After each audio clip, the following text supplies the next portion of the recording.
The world's attention is on South Africa as it gears up to host the 15th BRICS Summit, a pivotal gathering of 5 influential nations that could reshape the global order. This event has sparked unprecedented interest from countries across Asia, South America, the Middle East and Africa, all vying for a spot at the BRICS table. Set against the backdrop of a changing geopolitical and economic landscape, this gathering sets the stage for beginning important conversations whose outcomes may be felt beyond the global south. Under the theme BRICS and Africa, Partnership for Mutually Accelerated Growth, Sustainable Development and Inclusive Multilateralism, the spotlight is on the place and role of Africa within BRICS. So we ask, what exactly does this summit mean for Africa? Join us as we explore the key issues on the agenda, the likely outcomes, and how these could open a new chapter of collective growth and empowerment for Africa. I'm Penny Nakaribe. Welcome to Talk Africa.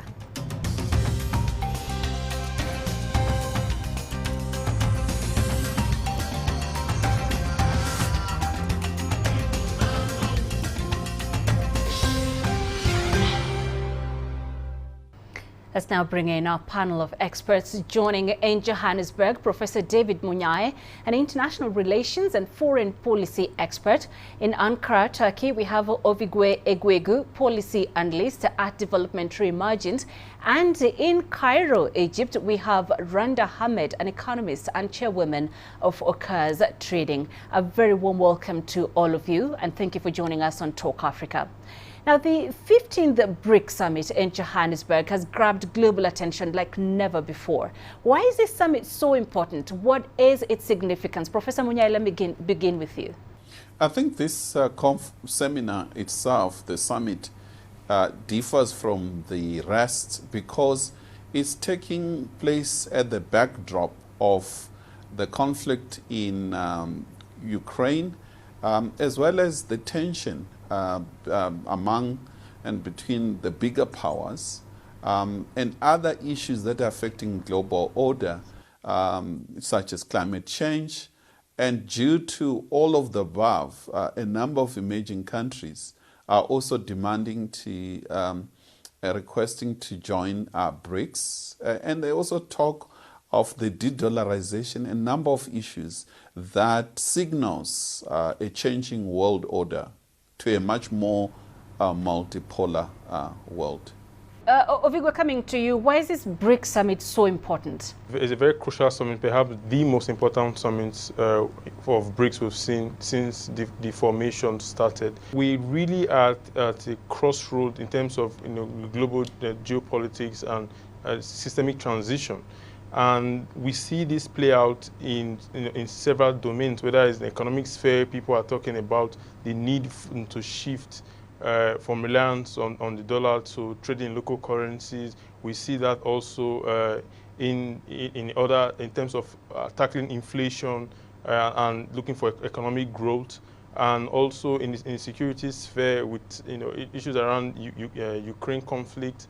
And issues also regarding great power tension more broadly. So from all of these three perspectives, these summits being a summit where some of the biggest powers in the world and the emerging markets are participating, either as members or aspiring members, it means that the summit holds a lot of promise in terms of providing global solutions to these issues. Right, and speaking of global solutions, globally, post-COVID recovery has been slow.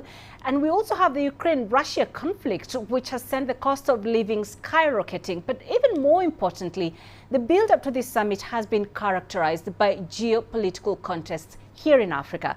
Professor Munyae, looked at together, how do all these make this year's BRICS Summit something to look forward to for Africa?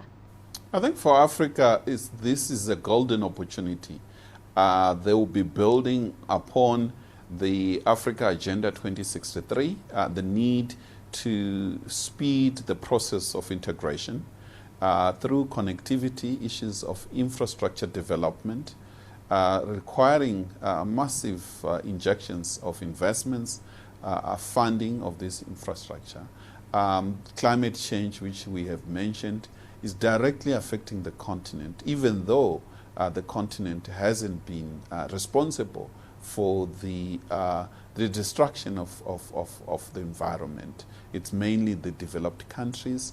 And we also are seeing that the continent hasn't been getting a fair share of representation in key and strategic institutions of global governance, such as United Nations, particularly the Security Council, and all other UN agencies.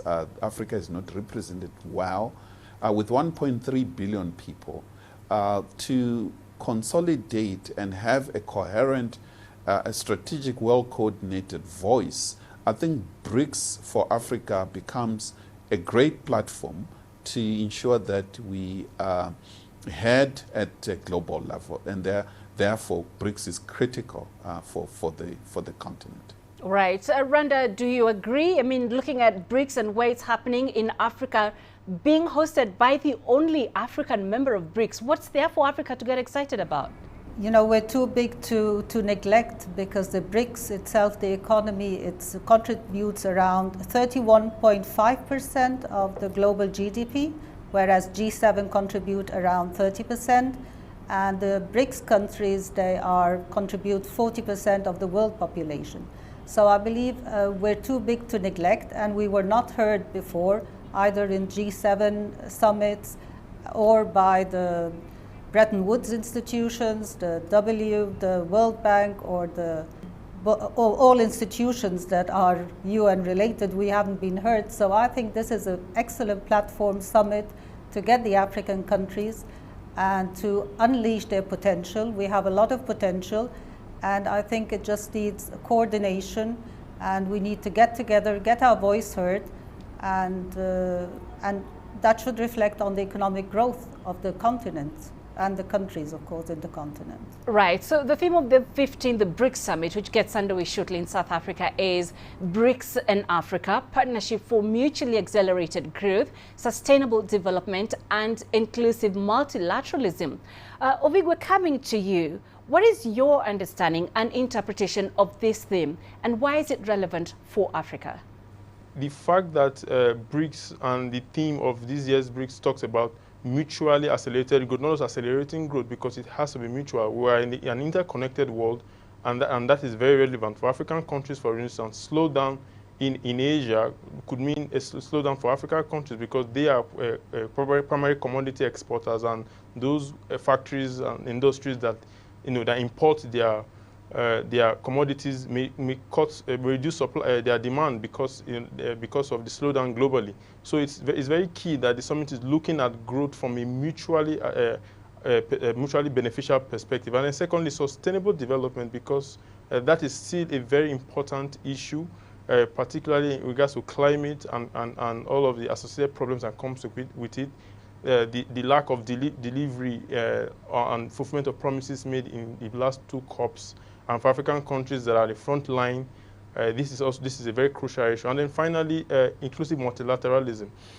That is, in my opinion, by far one of the major challenges that the world is facing today, in the sense that nobody can really say the world is really able to solve any problem. It wasn't able to solve COVID in a very decisive way. Currently, we're looking at the global food crisis, and still yet there's a leadership failure in established institutions. So it is very important that new and emerging formations like BRICS take on that responsibility to make the world more united, more inclusive, rather than exclusive clubs that lock out other parties.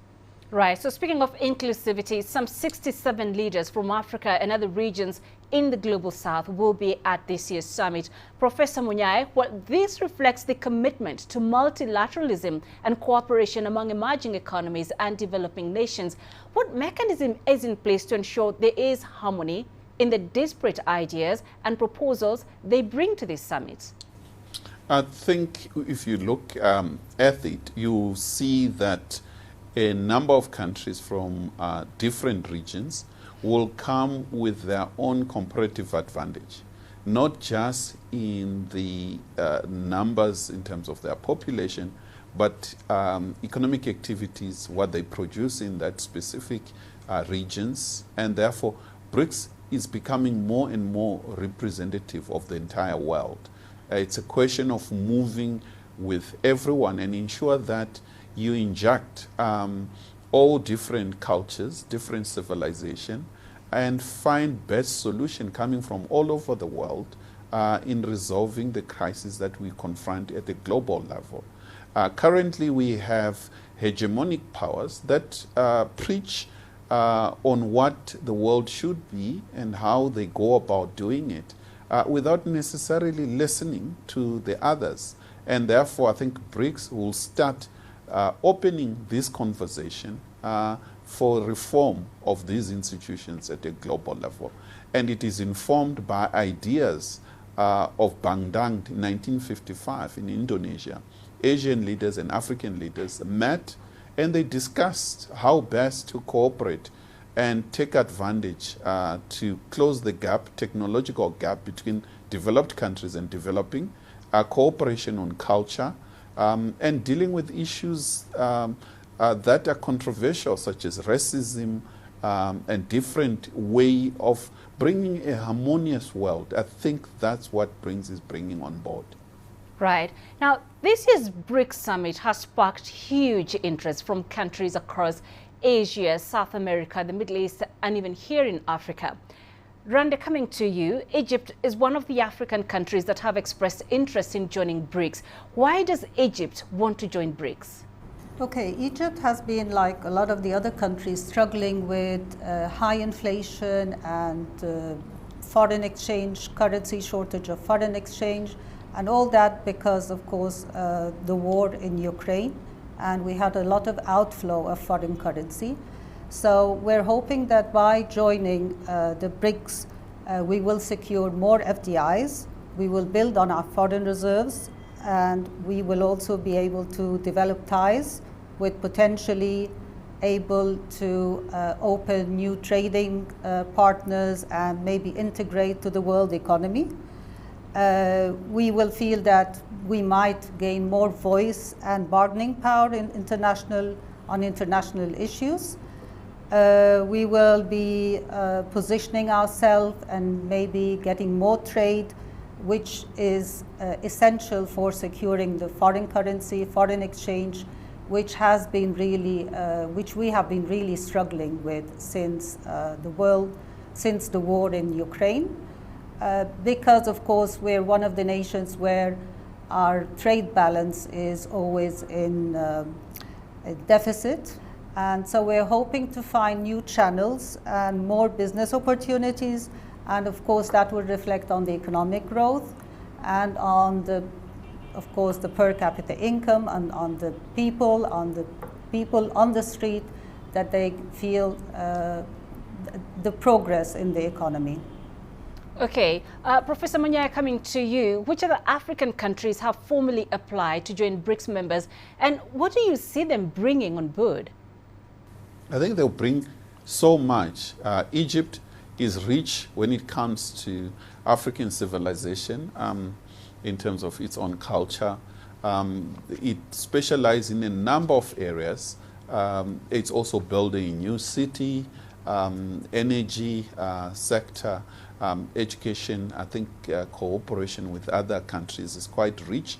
And if you look at the AU's Agenda 2063, there is this wish by Africans to have a corridor from Cape Town here in South Africa to Cairo. And I think opening that, I think within BRICS, broader BRICS, you are broadening alternative investments in terms of injections in this wish list of Africans in terms of their infrastructure. You'll take advantage of Brazil, take advantage of Russia as well as India and the giant China itself in a coordinated way, also with the developed countries, Western world. So it's a way in international relation, we call that back wagoning, taking advantage of the giants. And therefore, if you look at Algeria, is similar, it's quite important. Population-wise, Ethiopia, more than 100 million people. Nigeria is the giant on the continent. So put together, I think all these African countries will have more to contribute within BRICS, as well as move with the rest of the continent. We don't want to leave anyone behind.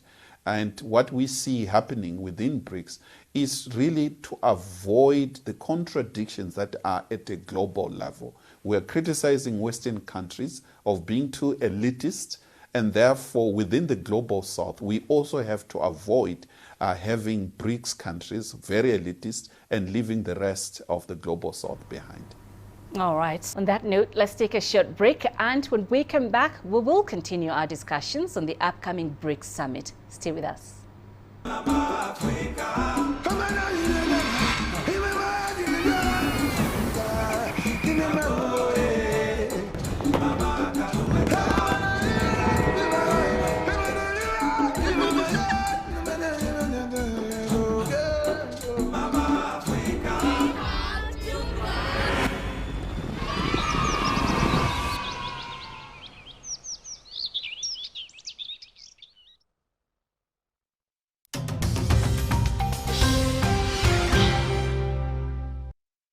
Welcome back to Talk Africa. Still with me in Johannesburg, we have Professor David Munyai, an international relations and foreign policy expert. In Ankara, we have Ovigwe Egwegu, a policy analyst at Development Reimagined. And in Cairo, we have Randa Hamed, an economist and chairwoman of Orcas Trading. Right, so it looks inevitable that BRICS will have to expand to accommodate countries expressing interest to join the bloc.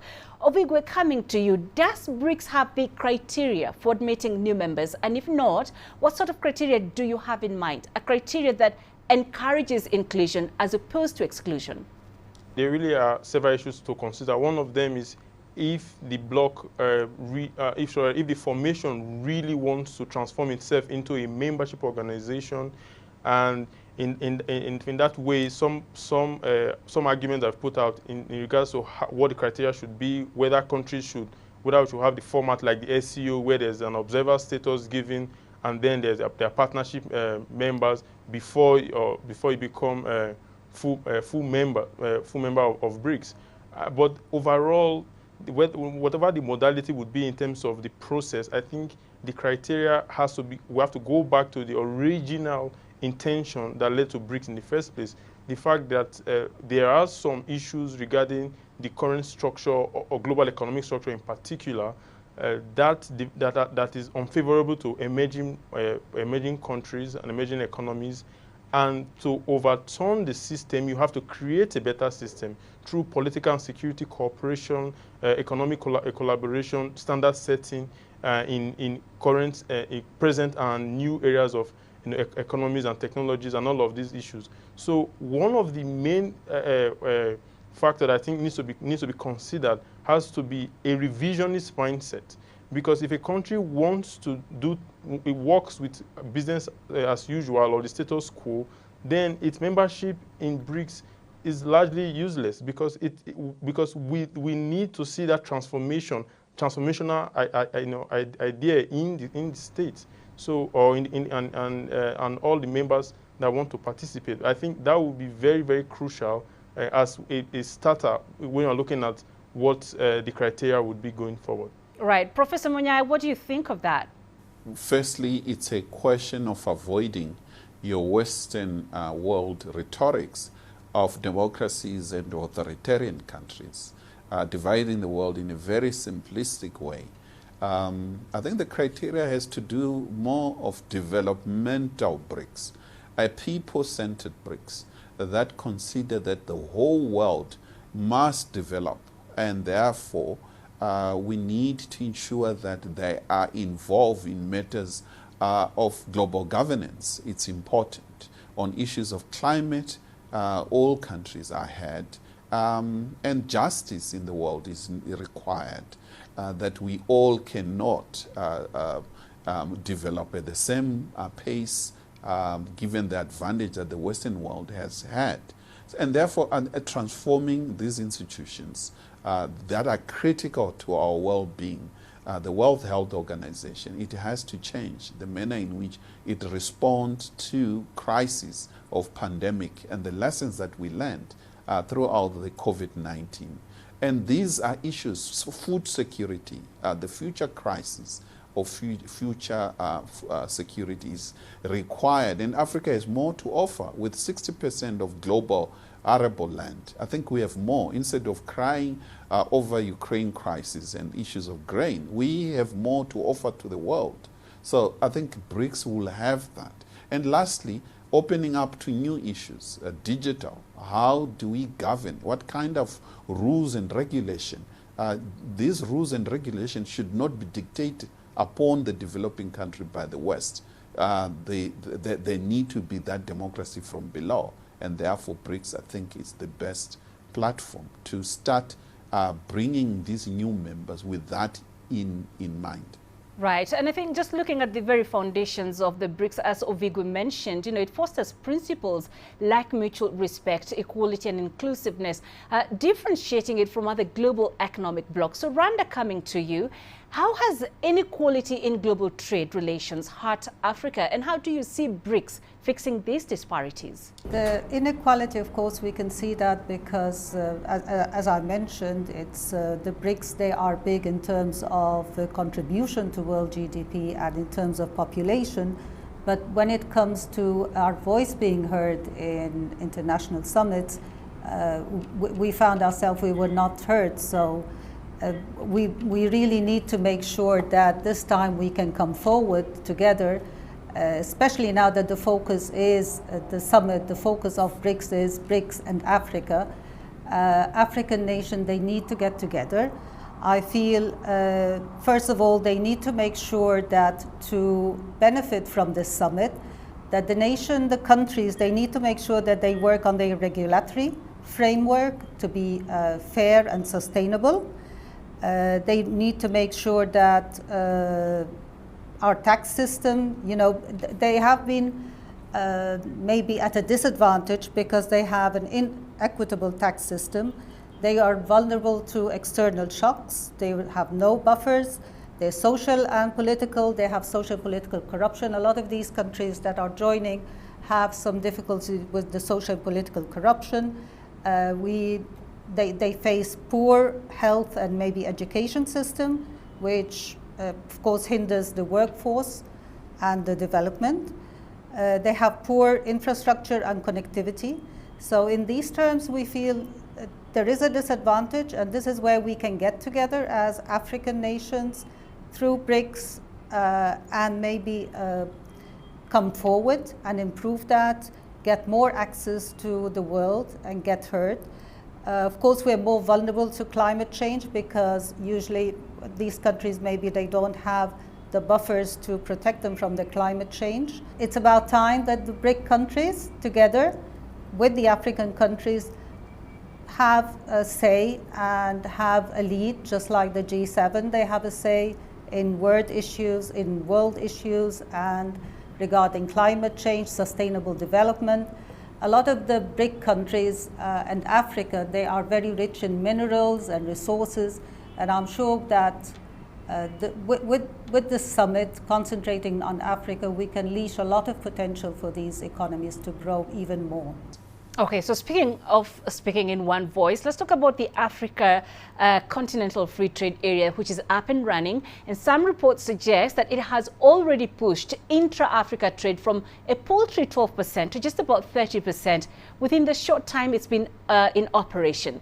Ovigwe, coming to you, what does an expanded BRICS mean for the Africa Continental Free Trade Area? And how does it change the dynamics? And also, is there reason to worry? If we look at the AFCFTA in terms of its implementation, I think to a large extent it's not as fast as we would like to see. But that, in my perspective, has to do with some of the technicalities around really issues like payment, for instance. And the issue of payment is one of the topics on the table, in the upcoming BRICS summit. So when we're talking about how to really move forward, I think with terms of the issue of trade, AFCFTA and BRICS, I think the technical the tools and the instruments of trade settlement can really be provided, or at least been strengthened, through the BRICS system, because these are emerging economies themselves, of those really strong in terms of economy, in terms of finance, in terms of trade opportunities, with African countries. So from that perspective, I think there is a lot of promise with regards to the BRICS summit. All right. So to wind up this discussion, I would like to hear from all of you, your expectations for the upcoming BRICS summit, particularly in terms of its likely impact on Africa going forward. Randa, I'll begin with you.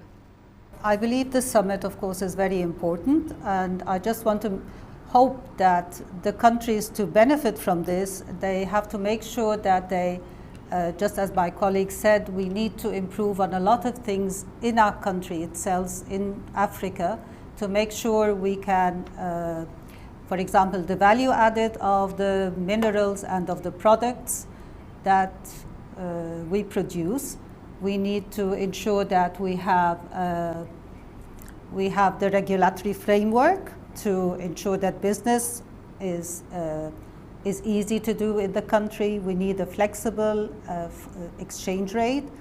We need to enhance and upgrade our infrastructure, and of course improve the technicalities and the skills of the workforce. So if we can do all that and benefit from this, I'm sure the countries can progress and grow, and hence enjoy an economic growth. All right, Ovig, we're coming to you. What are your expectations? Based on what we have read on the agenda, issues around discussing common payment system, deepening use of local currencies, and also expansion of the bloc, I see this as low-hanging fruit, particularly designing what the criteria is, what the formation of BRICS is going to look like in the future, because that will really give a lot of confidence to aspiring members, and also the issue of really laying really clearly how it intends to deepen economic collaboration among itself and create the instruments that will facilitate trade within the bloc, and of course in a way that benefits the global south. BRICS, like I've described in some articles, is a middle power magnet. It really enjoys a lot of attention from emerging countries, and to make that attention what it has to deliver on some of the most pressing issues on the economic sphere, in the financial sphere, and more broadly on political and other issues. Right. And finally, Professor Munyai? I'm excited about the development of digital currencies, and perhaps the African continent will take advantage to leapfrog into digital currency and to enable trade and avoid usage of other currencies that comes with punitive sanctions. At times it comes at a disadvantage of the continent. When we trade among ourselves, even on the African continent, there is a need to prioritize our own currencies and ensure that our own currencies also grow and work with in other bigger emerging countries to diversify the global currencies in the global currency basket, and therefore the yuan and Indian current, Russian current, Brazilian, and others will be quite important, I think, in our own trade. And therefore I think BRICS might start to have conversation around these issues in a way of transforming the way we trade. All right, and that's all we have time for on this edition of Talk Africa. A very big thank you to our panel of experts in Johannesburg, Professor David Munyai, an international relations and foreign policy expert; in Ankara, Ovigwe Egwegu, a policy analyst at Development Reimagined; and in Cairo, Randa Hamed, an economist and chairwoman of Oka's Trading. Remember, you can be a part of this conversation through our social media platforms on Facebook and Twitter, and you can watch this and other editions of Talk Africa on our YouTube playlist. Do join us again next week for more of Talk Africa. From me, Penina Karibe, and the team here in Nairobi. Until next time, goodbye.